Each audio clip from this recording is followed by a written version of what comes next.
Hi, this is Karila with Metal Life Magazine, and welcome to the best day I have ever had working at this webzine so far. I say this because I am here on the phone with Zetro from EXODUS. How's it going? How are you, Karila? Nice to talk to you today. I want to start off with a little fun question for you. Halloween's coming up, and I know you're a huge fan of horror. I actually wanted to find out, what's the best Halloween costume you've ever dressed up in? Oh, man. That's a good one. Because I come up with some, I just over the years have been cool shit.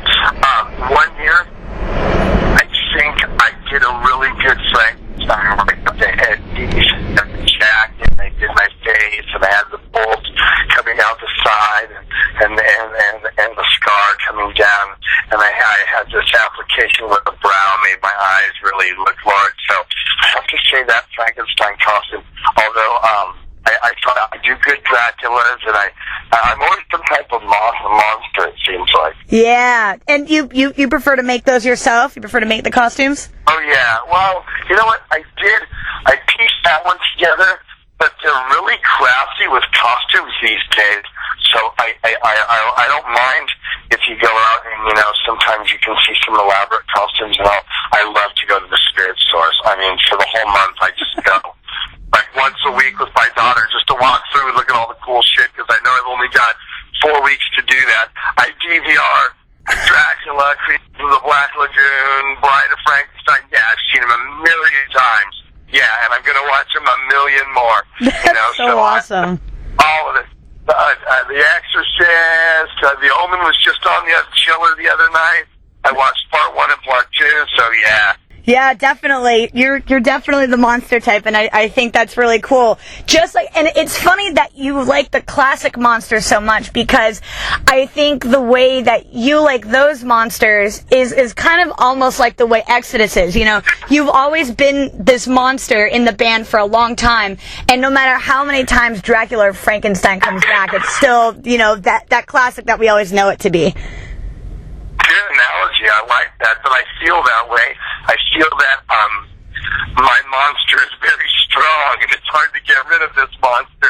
Look at all the other little creatures I've created with Hatred and Tenet and Devil and Death Patrol, so I keep my stuff busy with that monster, definitely. Absolutely. So, I just try to, that's what this is. I mean, thrash metal, especially metal in general, is horror movies, horror music to me.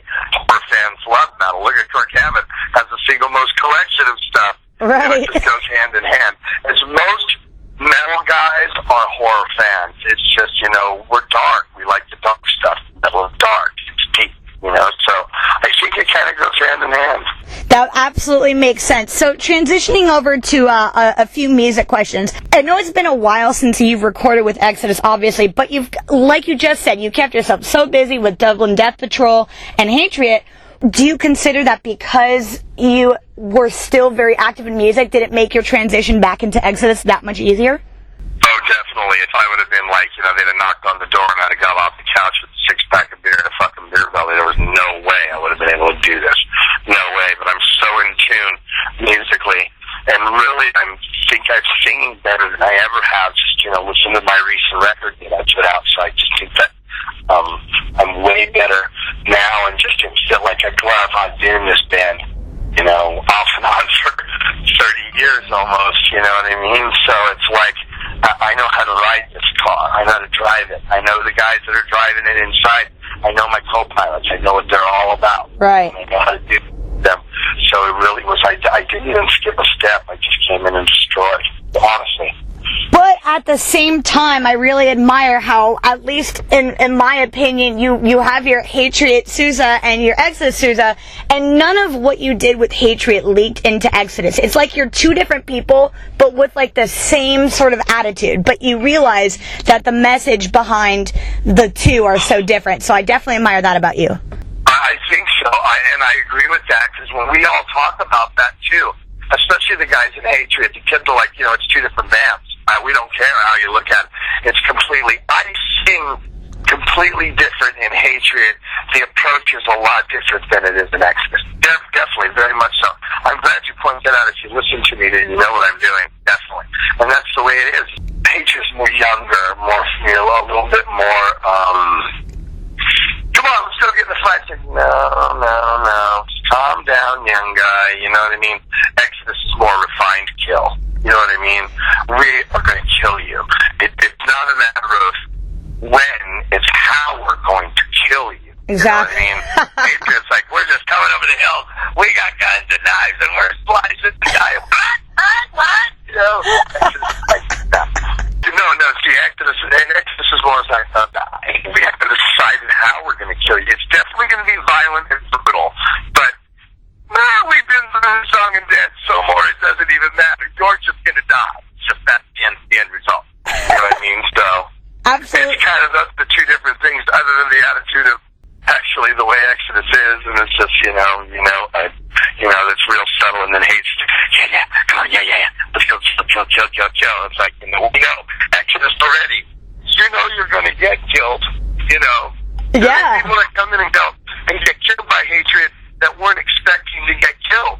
When you come into an Exodus, you definitely know you're getting slayed. Suicidal can kill anyone on their own. They don't even need help. Yeah. And then they're gonna kill you. And then while you're wiping the blood and all the carnage off you, the kings of kill are gonna come and just finish you off with Slayer. So how you gonna handle yourself that night? You know what I mean? Really think about it. And that's the way I've been looking. I've been telling everybody, just re-up your gym memberships and you guys get better, get busy. You got 6 weeks before that onslaught starts. Good, so I'm in the fucking gym every day getting ready for this. I hired a trainer, so I'm hitting him twice a week just to get ready to kick some fucking ass. Wow, that's awesome. Like, you're one of the most dedicated men in metal, and that obviously shows it. Yeah, no, definitely dedicated to my craft, dedicated to my job. It's my job. This is what I do, and I want to do it well. And the only way to do it well and have people like yourselves and be relevant for 30 years is to keep on top of my game and never take it for granted and always be a fan. Always be a fan. That's going to be the best musician is the guy that's still the fan. Not the guy that gets paid $50 million and goes, I did this in my 20s and you know what, I do it now because I get paid a ton of money, but actually I don't anymore. You know what I mean? And so I'm not like that. Like I was just telling somebody earlier today, I was just listening to Dio live at Donington in 83 and 87. Because they play Stargazer or Man on the Silver Mountain. I love the lead version that Vivian Campbell does. So, I like that. There you are, And I've got to say one thing and the reason Exodus just means so much to me and younger generations, especially like this next generation of metalheads, I think that's really brought out in the title track, Blood In, Blood Out, and I want to talk about it a little bit because it's my favorite song on the album for so many reasons. And one of the reasons is the way you guys lyrically kind of compose this and the things that you say and the things that Gary Holt wrote. My favorite lyric in it is put an end to peace and quiet. Let's start the pit that time forgot. Because it is true that there are mosh pits today, but it's super frustrating to be that younger metalhead and to see all the no moshing signs and be, have to just, stand there and listen to this metal and not get the aggression out that you guys are projecting.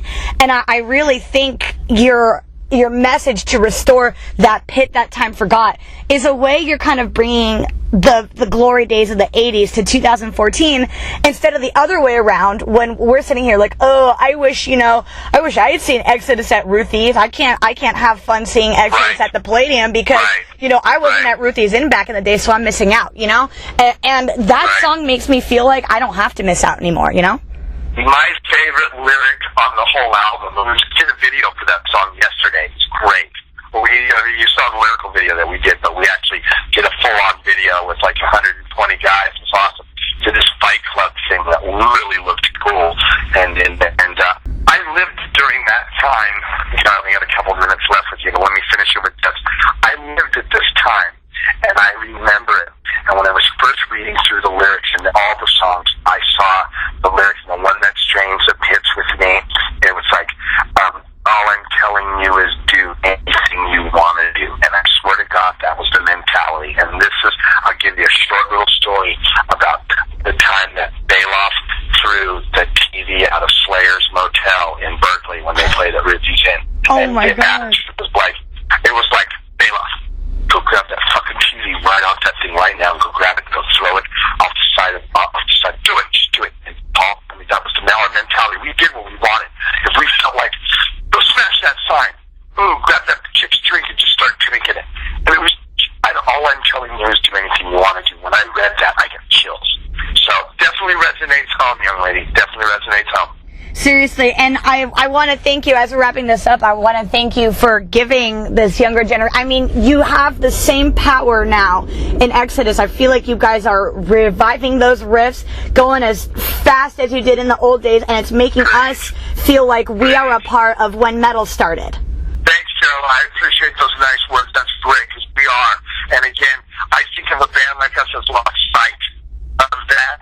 I think it's time you hang it up, and here's to just show from bonded by blood to blood in, blood out. Ironically, our both titles have blood in them. Here I've been in the band 10 years, and it's the 10th album. Good things are happening. There's a lot of cool elements going on with this one, I think, and I think it's a really solid record. Yeah, and it's all about once a metalhead, always a metalhead, and it's just, especially because there are so many reasons to doubt metal. For us, the more the genres come and the more people start debating about which metal is the true metal, you know, once you're a metalhead, always a metalhead, and I thank you so much for solidifying that with the new album. I have one more question for you before we go. Sure. This is a question that you might need to give a little bit of thought, because I'm springing it on you, but where do you see metal, the way it's going now, where do you see heavy metal in 30 years? Metal's always been the way it is. It's always been more or less underground. That's why the Grammy Award isn't even done during the presentation. Like you just said it 30 seconds ago. I love metal. It's what I do. It's what I am, metal. So we have metalhead. Once a metalhead, always a metalhead. I'm 50. Once a metalhead, always a metalhead. Dio is 60. Ozzy is 60. You're in their 60s. Once a metalhead, always a metalhead, right? Absolutely. So, Rob Halford, once a metalhead, always a metalhead. So it'll be fine. As long as we're together, we got the new generation coming in, regardless if they're coming in droves, they're still there. That's why this music can always survive. I know when Mayhem Fest comes to the Bay Area, it's always sold out. Always. And the metal shows are always sold out here, the good ones. So. Absolutely, and we can't wait to see you on tour here in LA. I look forward to meeting you in person, dude. Awesome, cool. Let's get a hold of Luana and we'll do that. We'll make sure that happens.